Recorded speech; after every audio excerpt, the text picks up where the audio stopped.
ये नौकरी आपका अधिकार है और आपने अधिकार इसलिए प्राप्त किया क्योंकि आपने वोट सही जगह डाला है, आपके परिवार के लोगों ने सही जगह वोट डाला है, इसलिए ये नौकरी भी आपको प्राप्त हो पा रही है। नहीं तो समाजवादी पार्टी की सरकार होती तो क्या आपको नौकरी मिल पाती? नहीं, चाचा भतीजे की जोड़ी वसूली करके सबकी नौकरी को पूरी तरह रौंद चुकी होती, नीलाम कर चुकी होती, पैसा भी निकल गए होते, नौकरी भी नहीं मिलती।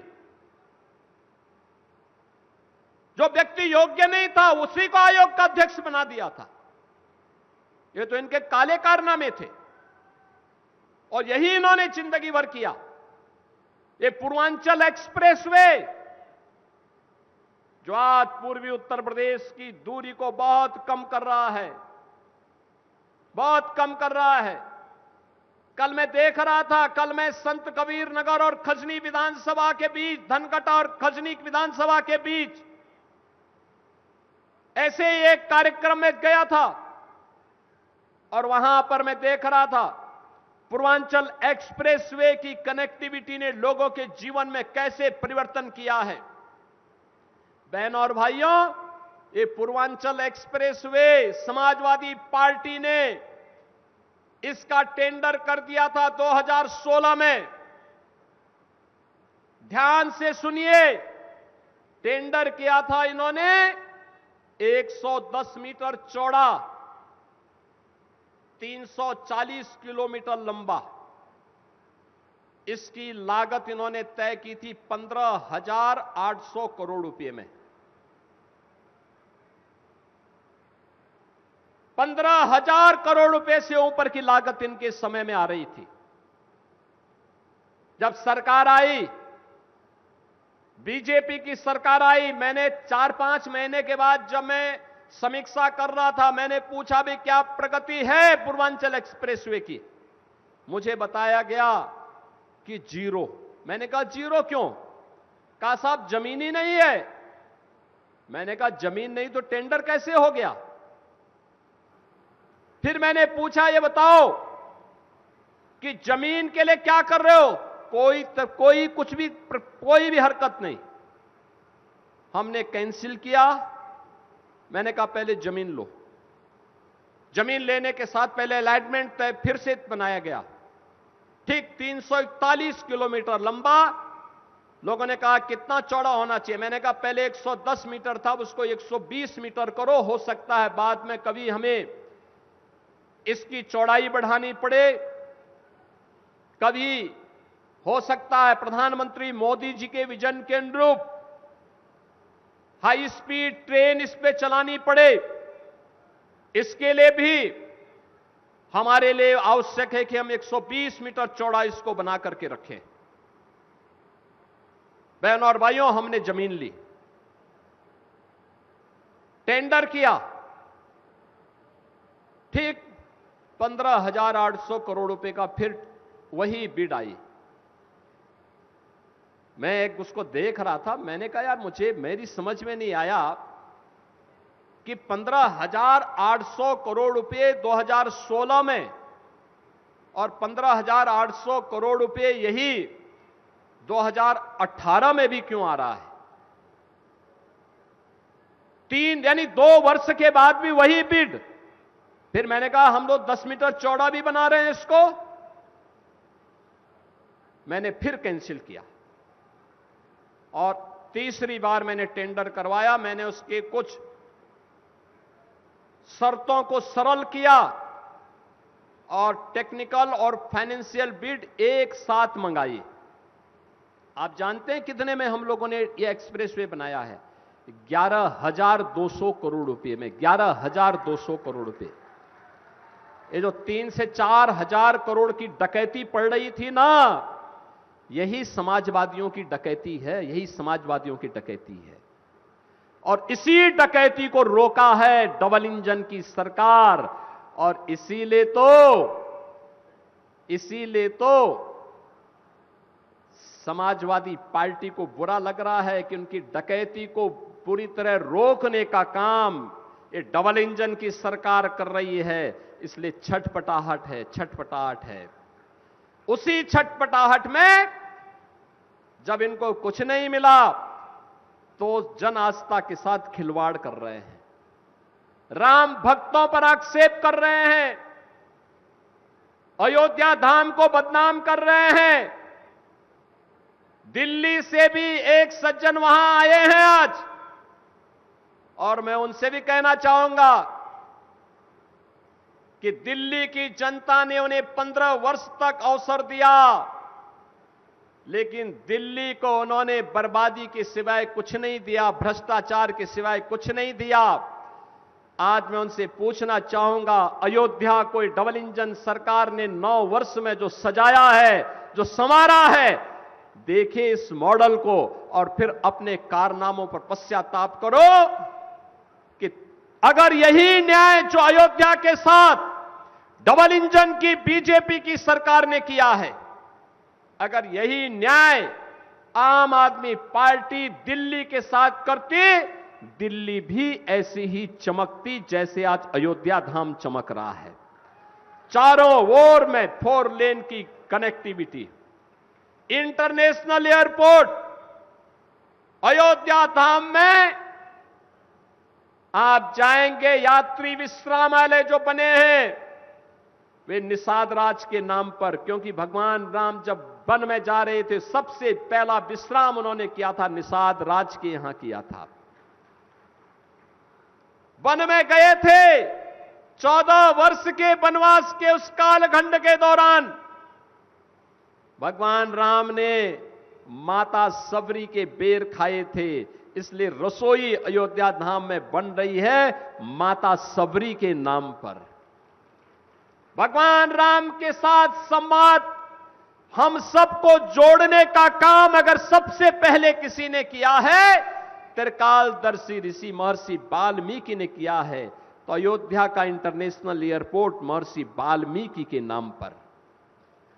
बहन और भाइयों, ये डबल इंजन की सरकार यही कार्य करती है। मोदी जी का मार्गदर्शन है, उनका नेतृत्व है, और डबल इंजन की स्पीड के साथ, फर्राटे के साथ विकास के कार्य जब आगे बढ़ते हैं तो क्या देवरिया, क्या कुशीनगर, क्या बलिया या फिर मऊ, आजमगढ़, ये सभी विकास के साथ, तेजी के साथ दौड़ते हुए दिखाई देते हैं। आज कोई क्षेत्र ये नहीं कह सकता कि हमारे पास सड़क नहीं आई। एक एक विधायक से पूछ पूछ करके प्रस्ताव मांगते हैं कि भैया लाओ, आपके यहां कौन सा काम होना है, बताओ कौन सा पुल है। जब साका ने और कमलेश जी ने मुझे कहा कि मोहन सेतु सपा के पाप के कारण नहीं बन पा रहा है, हमने कहा चिंता मत करो, इनके पाप को तो जनता ने ही इनके पाप की सजा दे दी है, अब ये सेतु जरूर बनेगा, हम पैसा देते हैं। और बहनों और भाइयों, हमने उसके लिए पैसा स्वीकृत किया है। साका आए थे मुझे अपने पूज्य पिता की स्मृति में जो दिवस वो मनाते हैं उसमें आमंत्रित करने के लिए, और मैंने कहा था कि मैं आऊंगा भी, क्योंकि स्वर्गीय दुर्गा प्रसाद मिश्र जी भारतीय जनता पार्टी के पहले विधायकों में से थे, प्राचीन पुराने विधायकों में से। आजीवन उन्होंने विचारधारा के साथ लड़ करके काम करते रहे, और मेरी इच्छा भी थी, लेकिन उसी दिन एक बड़ा कार्यक्रम लखनऊ में प्रधानमंत्री मोदी जी के एक विशेष कार्यक्रम के कारण मुझे मैं आ नहीं पाया। उन्होंने उस समय कहा था कि सोनो घाट से लेकर के बरहज का मार्ग, मैंने कहा चिंता मत करिए, इसको हम बनाएंगे और बनेगा, बहुत बेहतरीन मार्ग बनाएंगे, ऐसा मार्ग बनाएंगे बहन और भाइयों, बरहज की कनेक्टिविटी को बेहतरीन बनवाएंगे। बरहज तो कभी घाघरा नदी में इस क्षेत्र का प्रमुख व्यापारिक केंद्र था, प्रमुख केंद्र था। आज भी वह सब चीजें वहां मौजूद हैं, और जब इनलैंड वाटरवे के कार्यक्रम आगे बढ़ रहे हैं तब हमारे लिए महत्वपूर्ण हो जाता है कि अयोध्या के लिए जो कनेक्टिविटी आने वाले समय में इनलैंड वाटरवे की बनने जा रही है, उस इनलैंड वाटरवे की कनेक्टिविटी का मुख्य एक केंद्र बरहज में भी बनेगा। बरहज में भी यहां के किसानों की जो सब्जी होगी, फल होंगे, खाद्यान्न होंगे, और साईं जी के नेतृत्व में जो मिलेट की खेती हो रही है, फूलों की खेती होगी, उसको यहां से अंतर्राष्ट्रीय बाजार में पहुंचाने के लिए पानी के जहाज तैयार रहेंगे। यहां से सीधे दुनिया के बाजार तक पहुंचाने के लिए उस कार्यक्रम को आगे बढ़ाया जा सकता है। बहनों और भाइयों, मैं आप सबको इस बारे में आश्वस्त करता हूं, चाहे वह राप्ती नदी की बाढ़ की समस्या का हो, चाहे वह घाघरा नदी से बाढ़ से बचाव का कार्यक्रम हो, चाहे वह गांव की कनेक्टिविटी हो, ग्रामीण विकास के राज्य मंत्री केंद्र सरकार में आपके लोकप्रिय सांसद श्री कमलेश पासवान जी हैं, और ग्रामीण विकास की राज्य मंत्री उत्तर प्रदेश सरकार में श्रीमती विजय लक्ष्मी गौतम जी हैं। दोनों का संबंध देवरिया से है। इसलिए गांव की कनेक्टिविटी को लोग बेहतरीन बना सकते हैं और बना भी रहे हैं। इसमें तेजी के साथ कार्य कर रहे हैं, और मुझे बताते हुए प्रसन्नता है कि कल ही 6,18,000 गरीबों के लिए प्रधानमंत्री आवास योजना नए स्वीकृत हुए हैं। 6,18,000 गरीबों को ये आवास उपलब्ध होने जा रहे हैं। हम तेजी के साथ इस कार्यक्रम को आगे बढ़ाएंगे। हर गरीब के पास हो अपनी छत, हर गरीब के घर में हो एक शौचालय, हर गरीब के पास हो 5 लाख रुपए का आयुष्मान कार्ड, हर गरीब को मिले मुफ्त राशन की सुविधा। यही तो डबल इंजन सरकार की पहचान है। हमारी संवेदना गरीब के प्रति है, हमारी संवेदना कमजोर के प्रति है, हमारी सहानुभूति अपने नौजवान के साथ में है, हमारी पूरी सहानुभूति आधी आबादी बेटी और बहनों के साथ में है। हमारी सुरक्षा की ढाल बेटी को और व्यापारी को सुरक्षा प्रदान करेगी, लेकिन इस सुरक्षा की ढाल अपराधी और आपराधिक प्रवृत्ति के तत्वों को उतनी ही शक्ति के साथ रौंदने का कार्य भी करेगी। यही कहने के लिए आज मैं आपके पास आया हूं। बहनों और भाइयों, जो आपने देखा होगा मंच पे हम लाभार्थी परक योजना का लाभ दे रहे हैं, मुझे बहुत अच्छा लगा। एक नौजवान आया, मुख्यमंत्री युवा उद्यमी स्कीम के अंतर्गत उसने 5 लाख रुपए का ऋण लिया। ये ऋण हम लोग ब्याज मुक्त दे रहे हैं, गारंटी मुक्त दे रहे हैं, मार्जिन मनी भी उपलब्ध करवा रहे हैं। मैंने कहा भाई क्या काम करोगे?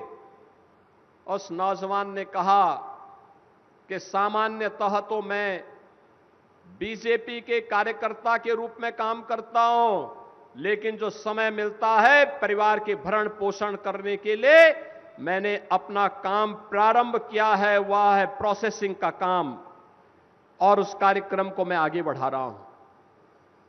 अच्छा लगा। युवा के सपने देखो, किसी पर आश्रित होकर के नहीं, अपने दम पर अपने बल पर सरकार की योजना का लाभ लेकर के हम बेहतरीन करके दिखाएंगे, और ये आज के हमारे युवा करने जा रहे हैं। एक नौजवान दूसरा आया युवा उद्यमी स्कीम के अंतर्गत। मैंने उससे पूछा क्या काम करोगे? उसने कहा कि अब तक तो हम बीजेपी के कार्यक्रम के साथ जुड़ करके लगातार जाते थे, कहीं जाते थे, कार्यकर्ताओं को चाय और मिठाई खिलाने के लिए हमें परेशानी होती थी। अब मैं मिठाई की दुकान स्वयं खोलूंगा तो कम से कम बीजेपी के कार्यकर्ता मिठाई तो खाएंगे। यह है सपना, स्वावलंबन और सपने को साकार करने का तरीका। स्कीम है, नौजवान जुड़े। हर एक क्षेत्र में बहुत संभावनाएं हैं। पीएम सूर्य घर मुफ्त बिजली योजना, रूफटॉप सोलर की व्यवस्था बिजली के बिल को आधे से कम कर देगा। हमें स्कीम का लाभ लेना चाहिए। बड़े पैमाने पर लगाए जा रहे हैं, और बिजली तो वैसे भी आवश्यक है, लेकिन पीक आवर में इसकी मांग बहुत ज्यादा बढ़ जाती है। सरकार दे रही है, ये डबल इंजन की सरकार है, जनता की हर अपेक्षा पर खरी उतरेगी, उसके लिए हर सुविधा उपलब्ध करवाएगी। ये सपा, बसपा और कांग्रेस की सरकारें नहीं है जो अंधेरे में लोगों को रखती थी, क्योंकि अंधेरे में ही ये जनता के हक पर डकैती डालते थे, इसलिए ये बिजली नहीं देना चाहते थे, सड़कें नहीं बनाना चाहते थे, बाढ़ की समस्या से ग्रसित करके इंसेफ्लाइटिस से इस पूरे क्षेत्र को तबाह किए हुए थे, नौनिहालों के जीवन के साथ खिलवाड़ कर रहे थे। मैं भी आ रहा था, मंच पर आने के पहले मुझे 2 बच्चों का अन्नप्राशन करने का अवसर प्राप्त हुआ, 6 महीने के बच्चे। लेकिन जब वो मेरे पास आए, रो नहीं रहे थे, हंस रहे थे। उनके परिवार के लोग भौचक थे कि देखिए मुझे पहली बार वे देख रहे हैं लेकिन हंस रहे हैं। तो मैंने कहा उसको मालूम है, उन बच्चों को मालूम है कि डबल इंजन सरकार उन मासूम बच्चों के जीवन को सुरक्षित करने वाली सरकार है। नहीं तो बहनों और भाइयों, इंसेफ्लाइटिस की कहर इस पूर्वी उत्तर प्रदेश के अंदर कैसे उन मासूम बच्चों को निकल जाती थी। हर परिवार सशंकित रहता था, हम लोग स्वयं सशंकित रहते थे कि पता नहीं कौन परिवार चपेट में आ जाए। आज मुझे अच्छा लगता है जब मैं इन बच्चों को हंसते हुए देखता हूं, जब बेटियों को स्कूल जाते हुए देखता हूं, और अब उनके पैर नंगे नहीं होते हैं, जूते और मोजे पहन करके वे बेटियां स्कूल जाती हैं, तो मुझे अच्छा लगता है कि देखो नए भारत में बेटी किस स्वाभिमान के साथ पढ़ने के लिए जा रही है। और मैं कहूंगा आप सबसे भी, हमारा दायित्व बनता है कोई बच्चा शिक्षा से वंचित न रहे, उसको साक्षर बनाने में हम योगदान दें, स्कूल भेजें। सारी सुविधा सरकार दे रही है, सभी प्रकार की सुविधाओं से इन्हें आच्छादित कर रहे हैं। और ग्राम पंचायतों को मैं कहूंगा, हमारा दायित्व, हमने ग्राम प्रधानों के अभी कार्यकाल को बढ़ाया है, वे कार्य करें, मजबूती के साथ कार्य करें, कोई समस्या नहीं आएगी। लेकिन अपने गांव में देखें, कोई गरीब भूखों न रहने पाए, कोई निराश्रित महिला पेंशन के भाव में न रहने पाए, किसी निराश्रित के घर में राशन नहीं पहुंच रहा है, हम उसके घर में राशन पहुंचाने की व्यवस्था करें। सरकार की सुविधा है, आप उस तक पहुंचाइए। किसी परिवार को देखभाल करने वाला कोई नहीं, तो आप उस तक उस सुविधा पहुंचाइए। आपको हमने अधिकार दे रखा है, अगर किसी निराश्रित की दुर्भाग्य से बीमार हो जाता है, उसकी सहायता करने के लिए आपके पास धनराशि उपलब्ध करवाइए। पैसा कम पड़ता है, हमारे विधायकों के पास जाइए, सांसदों के पास जाइए, वे जो भी रिकमेंडेशन करेंगे पैसा हम उपलब्ध करवाएंगे, पैसे की कमी नहीं पड़ने वाली है। लेकिन कोई व्यक्ति अभाव में न रहने पाए, उसको सुविधा संपन्न करिए। ये पुण्य का कार्य भी है और हमारा राष्ट्रीय दायित्व भी है। अपने इस राष्ट्रीय दायित्व का निर्वहन करने के लिए हम सबको प्राण प्रण से मिलकर के आगे कार्य करना होगा।